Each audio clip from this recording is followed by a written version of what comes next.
اس لیے لوگوں یہ بہت چوکنا رہ کر جینے والا زمانہ ہے. اگر اسی طرح غفلت میں رہے جس طرح اب تک جی رہے ہیں تو ہمیں خبر بھی نہیں ہوگی اور اللہ کی طرف سے فیصلہ ہو چکا ہوگا کہ اس نالائق فاسق فاجر خطاکار گنہگار مسلمان کو میں دجال کا ساتھی بناؤں گا. یہ امام مہدی کا ساتھی نہیں بنے گا, یہ حق کا ساتھی نہیں بنے گا, یہ سچ اور انصاف کا ساتھی نہیں بنے گا, یہ مظلوموں کا خادم نہیں بنے گا, یہ ظالموں کا ایجنٹ بنے گا, یہ ظالموں کا مخبر بنے گا, یہ ظالموں کا دلال بنے گا, 4 پیسے کے لیے تھانے پہ جا کر مخبری کرے گا. یہ فیصلہ کسی لمحے ہم میں سے کسی کے بارے میں ہو سکتا ہے. یاد رکھنا, میں نے اللہ کی توفیق سے اپنی بساط کے مطابق بہت لمبی بات کو چند جملوں میں سمیٹ کر آپ کے سامنے رکھ دیا ہے. قسم کھا کے کہتا ہوں اس میں ذرا بھی مبالغہ نہیں ہے.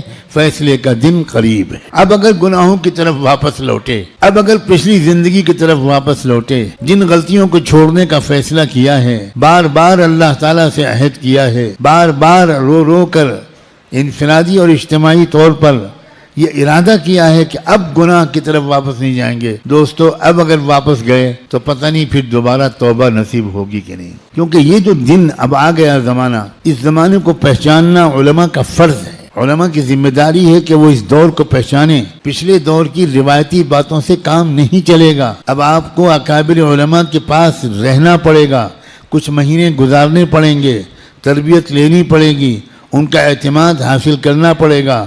جب اعتماد ہوگا تب وہ آپ کو خاص باتیں بتائیں گے, تب وہ آپ کو اپنے سینے کا علم منتقل کریں گے, تب آپ کو وہ امانت سونپیں گے, آپ کو ایک ذمہ داری سونپیں گے کہ بھئی کس طرح امت کے عوام اور خواص کو, امت کے مردوں اور عورتوں کو, اور خاص طور پر امت کے نوجوانوں کو کس طرح سنبھالنا ہے.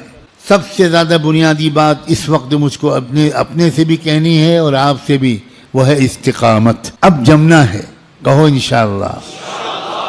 اب تقوی پر جمنا ہے, اب اللہ کی اطاعت پر جمنا ہے, اب گناہوں سے دور رہنا ہے, اور جیسے کوئی غلطی ہو جائے سب کام چھوڑ کے اللہ سے معافی مانگنی, دیر نہیں کرنی.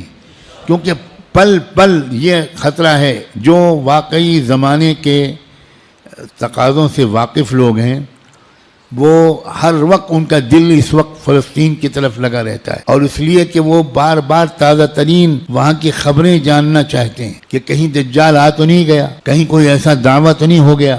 یہ غفلت کے ساتھ گزارنے والے دن نہیں ہیں, یہ بہت ہوشیاری کے دن ہیں. اور یہ بھی یاد رکھنا, الٹے سیدھے مقرروں اور مولویوں, الٹے سیدھے جو اپنے آپ کو عالم کہتے ہیں اور ہیں وہ جاہل, ان کی باتوں کے چکر میں مت آنا. وہ طرح طرح کی باتیں تم کو بتا کر تم کو غلط راستے پر لے جائیں گے. جو سچے پکے اکابرین ہیں, بڑے بڑے بزرگوں کی صحبت یافتہ, قرآن مجید کے مفسر, قرآن کو گہرائی سے سمجھنے والے, اللہ کے رسول کی منشا کو سمجھنے والے, پوری زندگی کے 24 گھنٹے اللہ کے دین کی خدمت میں گزارنے والے, جن پر وقت کے سارے بزرگوں نے اعتماد کا اظہار کیا, ان کی بات ماننا ہے. ورنہ سوشل میڈیا پہ جاؤ تو 50 انجینئر ملیں گے, اور 50 ڈاکٹر ملیں گے, اور 50 طرح طرح کے لوگ ملیں گے جو اسلامی پروگرام چلا رہے ہیں.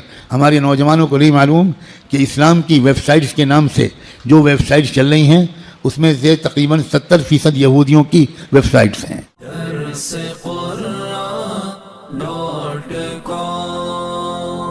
www.darsequran.com